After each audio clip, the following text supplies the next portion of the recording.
Maqaa Abbaa, kan Ilmaa, kan Hafuura Qulqulluu, Waaqa tokko. Ameen. Sadaasa soddoma bara 2015 Sinodoosiin Oromiyaa fi sabaa fi sablammoota Itoophiyaa ibsa baaseera. Akkasumas hiriira nagaa guutuu Itoophiyaatti labseera. Akkam jirtu kabajamtootaa fi dhaggeeffattoota hordoftoota chaayinaalii dhangaa lubbuu ijoolleen tawaahidoo. Jaallattanii fi filattanii yeroo hunda chaayinaalii dhangaa lubbuu waan hordoftaniif guddaa galatoomaa.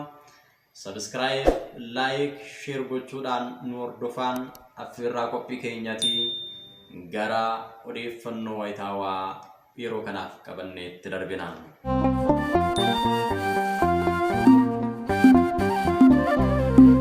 Ibsa Sinodoosii Oromiyaa fi sabaaf sablammootatiin ba'e. Tokkoffaa sooma Nanawwee ilaalchise. Yoota sooma Nanawwee sadan keessaa isa duraa jalqabnee jirra. Soomni kuni seenaa kitaaba Nanawwee, seenaa kitaaba Yoonaas irratti barreeffameen warri Nanawwee balaa sababa cubbuu isaaniitiin irratti ga'uudhaaf jedheen waan baraaramaniif nus hordoftoonni amantii Ortodoksii Tawaahidoo taatee kana bu'uureffachuudhaan sababa cubbuu keenyaatiin qorumsa fooniinis ta'ee lubbuudhaan nu mudatu injifachuudhaaf sooma soomnudha.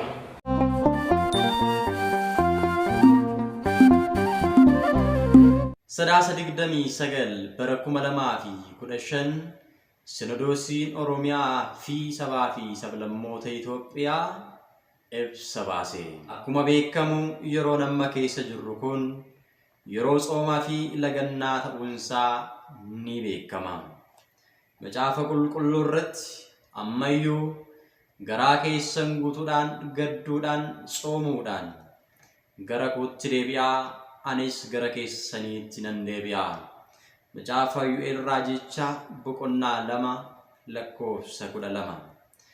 Kana sababeeffachuudhaan sabni Nanawwee sababa badii fi balleessaa isaaniitiif jecha halkan 3 fi guyyaa 3 soomuun eekkamsa isaaniitti dhufa irraa oolaniiru. Nutis kana bu'uura godhachuudhaan amantoonni amantaa Ortodoksii Tawaahidoo Itoophiyaa sababa cubbuu keenyaatiif eekkamsaa fi rakkina nutti dhufu jalaa ooluudhaaf sooma kana ni soomna. Haa ta'u malee soomiin kun sooma fayyinaa fi nageenyaa ta'ee osoo jiruu faallaa kanaatiin lolaa fi falmiidhaaf sooma kana kan labsan ni jiru. Hayyoo fi mul'ata Sinodoosiin Oromiyaa fi sabaa fi sablammoota Itoophiyaa sabni kamuu afaan isaatiin barachuuf mirga argachuu qaba gaafiin jedhu fiixee milkaa'inaarra ga'ee osoo jiruu kana duubatti deebisuudhaaf gurraacha uffatanii kaayyoo lolaa qabatanii hiriira guutuu biyyaatti kan labsan ni morminaa jedhan Sinodoosiin Oromiyaa fi sabaa fi sablammoota Itoophiyaa. Sababni isaas jedhan soomni fi labsiin akkanaa bu'uura barnoota Iyesuus Kiristoos irratti kan hundaa'e osoo hin ta'in ergama lolaa fi daabiloos kan of keessaa qabu dirqamaan afaan tokkoo fi saba tokko qofa duukaa bu'aa mirga afaan keessaniin barachuu fi dubbachuu hin dandeessanii nuti isin bulchaa kan of keessatti qabate mirga namummaa fi uumamaa kan sarbu waan ta'eef ni morminaa jedhan. Macaafni qulqulluunis sooma akkanaatiin yeroo mormu yeroo soomtanitti fedhii keessan duukaanii buutuu wal qocholtu walis ni loltu.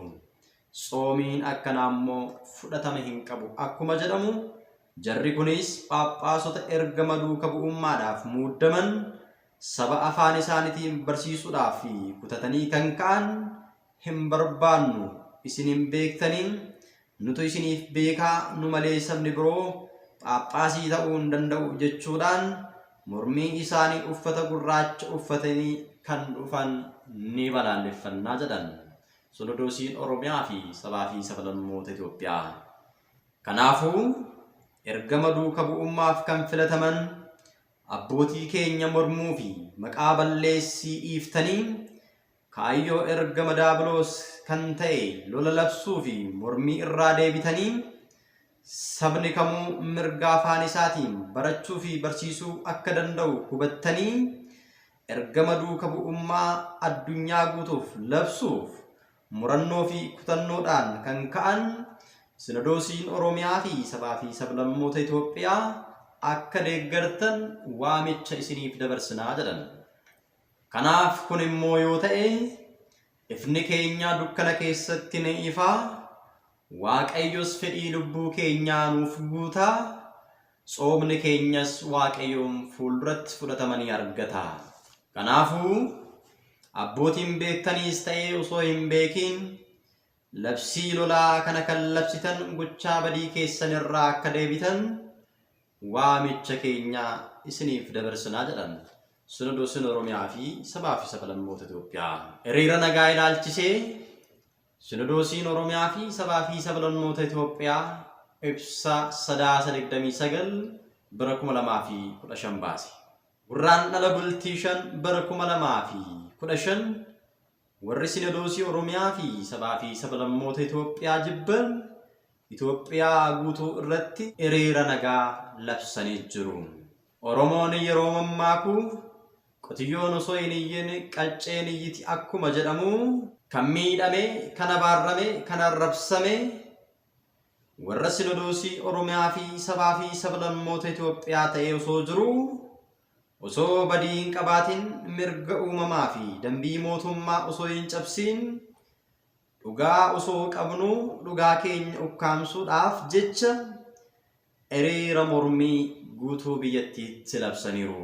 Egaa nutis warri Sinodoosii Oromiyaa fi sabaa fi sablammoota Itoophiyaa dhugaan keenya ukkaamamee akka hin hafneef dhugaa keenya uummanni idil addunyaa akka nu beekuuf fedhii fi faayidaa uummata keenyaa eegsisuudhaaf jecha gaafii uummatarraa nu dhiyaate kabajuudhaan gurraandhala bultii 5/2015 hiriira nagaa guutuu biyyattii hundatti waamnee jirraa jedhan Sinodoosiin Oromiyaa fi sabaa fi sablammoota Itoophiyaa. Hiriirri nagaa kun akkamitti adeemsifamuu qaba kan jedhuuf immoo jala bultii irraatii kaanee miidiyaalee hawaasaa qabnu hundatti fayyadamuudhaan akkaataa ittiin adeemsifamuu qabnuu fi aaldureewwan barbaachisan hundumayyuu kan isiniif ibsinu waan ta'eef warreen Sinodoosii Oromiyaa fi sabaa fi sablammoota Itoophiyaa dhugaa isaanii hubachuudhaan isaan duukaa hiriirtanii jirtan hundi obsaatiin akka nu hordoftanii fi dhaggeeffattan daranumaan waamicha keenya isiniif dabarsinaa jedhan Sinodoosiin Oromiyaa fi sabaa fi sablammoota Itoophiyaa. 3/9/2015 Finfinnee Itoophiyaa. Kabajnii fi ulfinni fayyisaa addunyaa kan ta'e Gooftaa keenya Iyesuus Kiristoosiif haa ta'u. Ameen. Jabaan Waaqaa.